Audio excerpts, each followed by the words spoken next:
playing a role. Well, let's talk now to Penny Power, who writes and speaks about this, and she joins us now.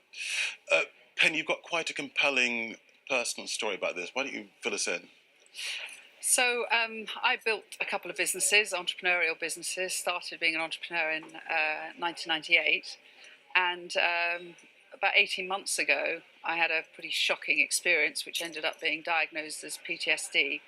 And then through further time with a psychologist and some group therapy, it was actually diagnosed also as a form of depression. It's pretty well hidden.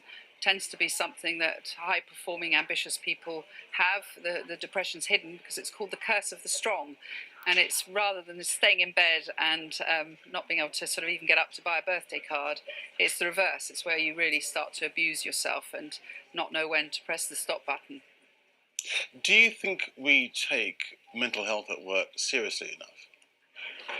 I think the agenda that's happening here is really powerful, but I really believe in a certain level of personal responsibility, and the trigger for me in what's become something I suppose I'm a torchbearer on now, is that we all should take personal responsibility for our mental fitness in the same way we take responsibility for our physical fitness. And somebody once said, which I think is a great metaphor, is we brush our teeth every morning and night to make sure they don't fall out. So I sort of believed that mental health was something that person over there had, and for years felt quite pleased that I didn't have mental health issues. I didn't feel like I was suffering stress. I didn't feel like I was depressed or suffering anxiety. I just often felt overwhelmed.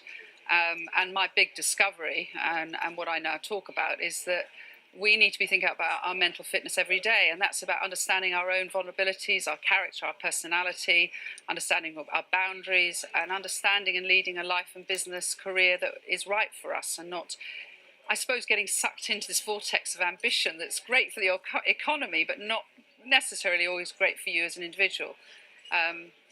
And then, I've always been an evangelist of the online world, the social networking world. I created the first social network in the world for business called Academy in '98. However, there is this dark side, which it was a great term a psychologist gave me called compare and despair. And it's about how we go online and we compare our lives and despair about them. And we can get quite easily drawn into believing we lack. And that's a great marketing technique that can be used by some people. And so I think we have to start really stepping back a little bit and thinking about our own mental fitness, taking responsibility for it. And I suppose the growth in mindfulness is one way of doing it, but I think self-awareness is a great way to do it. Penny, just briefly, also you're involved in making sure that employers can deal with this issue at work, aren't you? Yeah, I mean, it's about creating a culture, I believe, of allowing those vulnerabilities, which sounds a little bit fluffy, but it isn't. I mean, we are in a different age now. We are an always-on generation now, and I think the greatest leaders now are the ones that are also willing to stand up and explain that they have vulnerabilities and lead a culture that allows that openness. I mean, somebody told me they worked for a large company that a mental health policy had been put into place, which meant if you mentioned that you felt stressed, you were given 2 weeks occupational time off. Well, that actually can compound your stress to be almost suspended because you've mentioned that things are too much.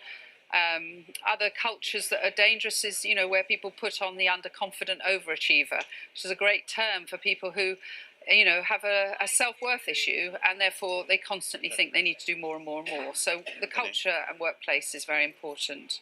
Penny, thanks so much. We're out of time, but thanks for joining us. Good luck with your campaign. Thank you for your time. Quick look at the markets, Egon.